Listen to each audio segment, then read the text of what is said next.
Hello friends, मैं Priyanka welcome करती हूँ आप सभी का हमारे channel Karma mind and it's magic पे। आफ्टर अ लॉन्ग टाइम ना, बट आज एक अमेजिंग सीरीज लेके आई हूँ। आज से हम ये सीरीज स्टार्ट करेंगे। So this series is all about Gita ज्ञान। रिसेंटली ना कुकू एफएम पे ना एक गीता ज्ञान बोल के ऑडियो रिकॉर्डिंग्स आती हैं जिसमें ना गीता के श्लोक के मीनिंग समझाए जाते हैं और वो इतनी बेहतरीन ढंग से समझाए जाते हैं कि हमको बहुत इजीली ना हर एक श्लोक का मतलब आ जाता है। और वो श्लोक हमारी लाइफ में इतने हेल्पफुल होते हैं ना कि हमें अगर हम खाली उसका मीनिंग समझ लेना तो हमारे लाइफ की बड़ी बड़ी प्रॉब्लम्स यूं सॉल्व हो सकती है। बिलीव नहीं हो रहा? तो चलो स्टार्ट करते हैं हमारा आज का ये पहला वीडियो इस गीता ज्ञान की सीरीज का। तो है ना, इस सीरीज के एक बोलते हैं ना main character is Pandit ji. Okay, so Pandit ji is the person जिनसे लोग क्वेश्चंस करते हैं उनकी लाइफ की प्रॉब्लम से रिलेटेड, एंड वो उन प्रॉब्लम से रिलेटेड आंसर देते हैं इन फॉर्म ऑफ श्लोक ऑफ गीता। एंड आपको समझ में आ जाएगा ये बहुत ही ज्यादा इंटरेस्टिंग और मजेदार होने वाली है। चाहे आपकी लाइफ का कोई भी इश्यू हो, relationship, friendship, money problem, education problem, आपस में किसी से कोई अनबन है, हर एक क्वेश्चन का आंसर मिलेगा। ऐसे ही नहीं बोलते ना कि भगवत गीता में हर एक क्वेश्चन का आंसर है, चाहे वो क्वेश्चन किसी भी युग का हो, चाहे वो क्वेश्चन किसी भी जनरेशन का हो, बट हाँ आंसर है उसका। तो लेट्स स्टार्ट इट। ओके,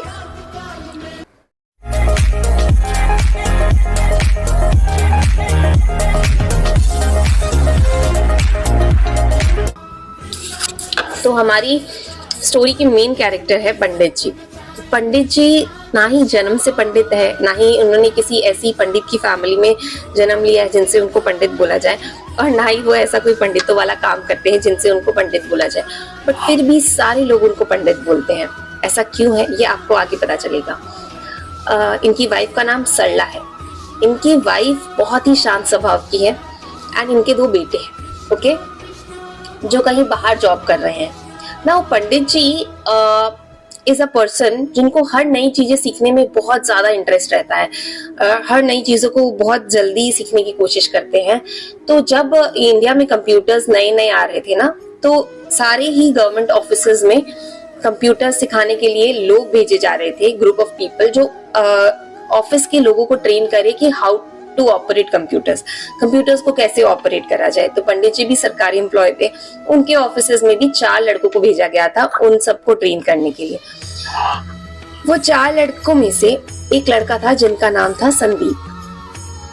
बड़ा ही एंथुसियास्टिक था, बड़े ही लोगों के साथ घुलने मिलने वाला लड़का था, बड़े ही प्यार से सिखाता था, नॉर्मल सी इडियोटिक क्वेश्चंस पे कभी भी गुस्सा नहीं होता था और बड़ी ही अच्छे से उनको आंसर करता था।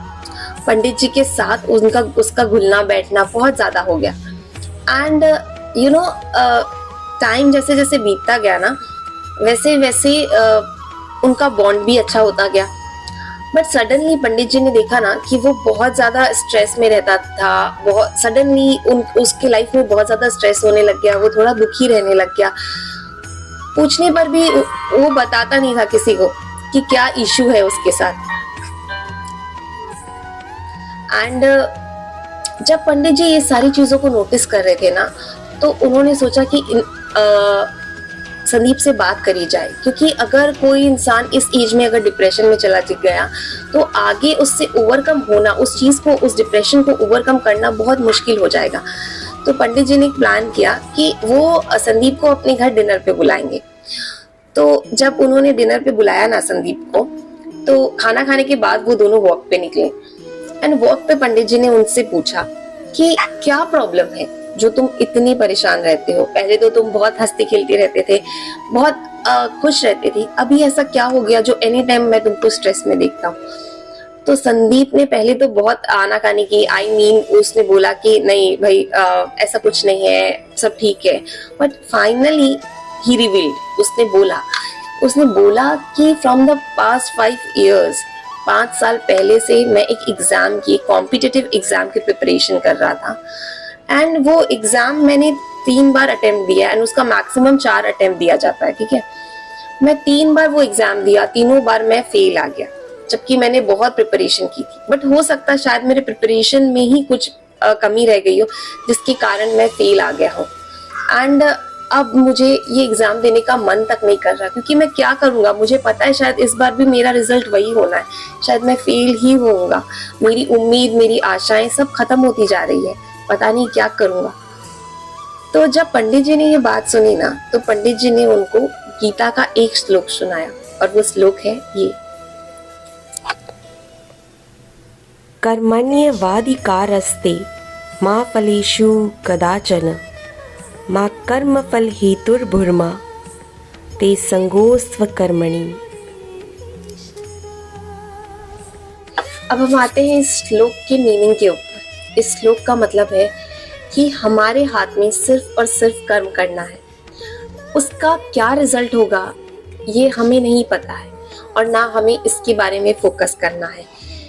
इसीलिए ना ही हमको कोई तरह का संकोच करना है कि आगे क्या होगा क्या नहीं, और ना ही ये डर रखना है कि नहीं हम इस चीज को अच्छे से नहीं करेंगे अगर रिजल्ट अच्छा नहीं आया तो। अब संदीप बोलते हैं कि अगर ऐसा है तो हमको तो कोई चीज का मोटिवेशन ही नहीं मिलेगा। अगर हम किसी चीज का रिजल्ट के बारे में नहीं सोचेंगे तो हम मोटिवेट कैसे होंगे उस काम को करने के लिए। अगर मुझे ये लगेगा ही नहीं कि भाई मैं पास हो जाऊंगा, मेरा करियर अच्छा हो जाएगा, तो मैं मोटिवेट कैसे होऊंगा इसके लिए, पढ़ने के लिए। तो पंडित जी कहते हैं कि देखो, हर इंसान अपने लाइफ में वही करता है जो तुम बोल रहे हो। एक बिजनेसमैन यही सोचता है कि मैं इतनी प्रॉफिट कमा लूं ये काम करके। एक स्टूडेंट यही सोचता है कि मैं इतना पढूं कि भाई मेरे मार्क्स अच्छे आ जाए और मुझे कोई अच्छी जॉब मिल जाए। एक माँ, एक मम्मी घर में ये सोचती है कि मैं इतना अच्छा खाना बनाऊं कि लोग मेरी तारीफ करें, या जब मैं खाना बनाऊं तो लोगों को बहुत अच्छा लगे, उसका टेस्ट बहुत अच्छा हो। रिजल्ट, हर कोई सिर्फ रिजल्ट पे फोकस करता है, बट यही हम गलती करते हैं। हमें ना लाइफ में रिजल्ट पे फोकस नहीं करना चाहिए, क्योंकि वो हमारे कंट्रोल में ही नहीं होता है। रिजल्ट हमारे एफर्ट्स को छोड़ के और भी बहुत सारे फैक्टर्स पे डिपेंड करता है। कभी कभी हमारे कर्मास पे, कभी कभी किसी और लोगों पे जो इस रिजल्ट में इन्वॉल्व होते हैं। फॉर एग्जाम्पल समझ लो कि अगर कोई बच्चा है जो साल भर स्टडी करके एग्जाम दे रहा है, राइट, बट एग्जाम देने के बाद उसका रिजल्ट कितना अच्छा आएगा ये सिर्फ उसकी पढ़ाई पे या उसकी पेपर पे नहीं डिपेंड करता है। अगर सोचो उसका कोई आंसर शीट जब उसके टीचर चेक कर रहे हैं और उनके साथ कुछ बहुत बुरा हुआ हो, वो बहुत नेगेटिव हो, बहुत सैड हो, तो वो कैसे मार्क्स देंगे उस बच्चे को। फॉर एग्जाम्पल समझ लो कि अगर कोई किसान खेत में हल जो रहा है, यानी कि सीड्स को प्लांट कर रहा है बहुत मेहनत से रात दिन एक करके, बट उस टाइम पे अगर सूखा पड़ जाए या कोई सीड्स में कोई ऐसी डिजीज हो जाए जिसके कारण उसकी सारी खेती बर्बाद हो जाए, तो क्या ये उसकी गलती होगी? क्या ये उसको अपने को खुद को कोसना चाहिए? नहीं ना। उसी तरह हमारे रिजल्ट ना बहुत सारे आउटर फैक्टर्स पे डिपेंड करते हैं, बट हमको अपने एफर्ट्स में कभी भी कमी नहीं करनी चाहिए। और एक चीज और कि श्री कृष्ण कहते हैं कि इंसान के हाथ में सिर्फ एफर्ट्स करना है, तो इंसान को वो 100% देना चाहिए। जब वो रिजल्ट के बारे में सोचता है तो वो नेगेटिव होता है, वो आशाएं लगाता है, राइट। जब हम रिजल्ट के बारे में सोचते हैं भाई ये रिजल्ट आ जाए हमारा, हम इतनी मेहनत करें, तो कहीं ना कहीं हम अटैच होते हैं उस चीज से। जब हम अटैच होते हैं ना, तो हमारे अंदर डर होता है कि अगर इतने पॉइंट नंबर नहीं आए तो वो डर ना हमारी अभी प्रेजेंट एफर्ट्स पे इफेक्ट करता है, हमको कहीं ना कहीं हमारे एफर्ट्स को थोड़ा खराब करता है। तो नो डाउट अगर आज आपके मार्क्स अच्छे नहीं आ रहे, नो डाउट अगर आज आप फेल हो गए हो, पंडित जी बोलते हैं कि संदीप अपने कर्म को अच्छे से करो। अगर ये नहीं है कि तुम 3 बार फेल हो गए हो तो तुम चौथी बार भी फेल ही होगे। तुम्हारे हाथ में सिर्फ तुम्हारा कर्म करना है, उसके अलावा कुछ भी नहीं। तो जो तुम्हारे हाथ में है उसको हर तरह से 100% एफर्ट्स के साथ करो, ताकि तुमको कोई रिग्रेट नहीं रहना चाहिए लाइफ में कि मैंने ये अच्छे से नहीं किया। ये चीजें संदीप को समझ आती है, वो पूरी जोश के साथ एक बार और एग्जाम देने के लिए रेडी होता है। जब वो पूरी ट्रेनिंग हो जाती है ना कंप्यूटर के रिगार्डिंग उनके ऑफिस में, तो संदीप एक बार सबके सामने, लास्ट जिस दिन वो जाने वाला होता है, वो सबके सामने बोलता है कि लाइफ में ना टीचर कभी भी मिल सकता है आपको, कोई भी चीज़ ऐसी सिखाने के लिए जो शायद आपकी लाइफ को एक नया डायमेंशन दे दे, एक नया थॉट, एक नया रास्ता दे दे। तो इसी तरह से मुझे यहाँ एक टीचर मिले, दैट इज पंडित जी।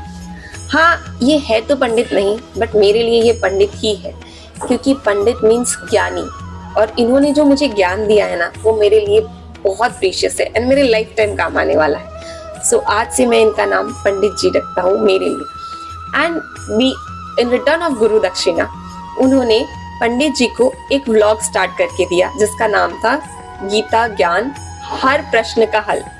यानी कि आपकी लाइफ में कोई भी डिफिकल्टी हो, कोई भी सिचुएशन हो, उसके आंसर आपको इस व्लॉग में, अगर आप व्लॉग में क्वेश्चन करोगे तो पंडित जी आपको आंसर जरूर देंगे।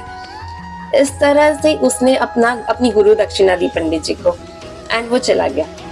अब ये होल सीरीज ना is about these questions and answers of Pandit ji. ये सारी क्वेश्चंस जो आगे वाली सीरीज में मैं हर एक सीरीज में एक क्वेश्चन एंड गीता से रिलेटेड उसके आंसर लेके आने वाली हूँ, जो बहुत मजेदार और इंटरेस्टिंग होने वाला है। देखो, मुझे ये सब सुन के और पढ़ के ना बहुत अमेजिंग लगा, तो मुझे लगा कि शायद मुझे ये चीज आप लोगों तक पहुंचानी चाहिए। तो ये एक छोटा सा एफर्ट है मेरी तरफ से, हो सके तो इसको बहुत सारा प्यार देना और आगे लोगों तक भी पहुंचाना अगर अच्छा लगे तो। लव यू ऑल, हंसते रहो, मुस्कुराते रहो, क्योंकि लाइफ ना बहुत ब्यूटीफुल है एंड हम सबको इसको और भी बहुत बहुत बहुत ज्यादा ब्यूटीफुल बनाना। करेक्ट? बाय।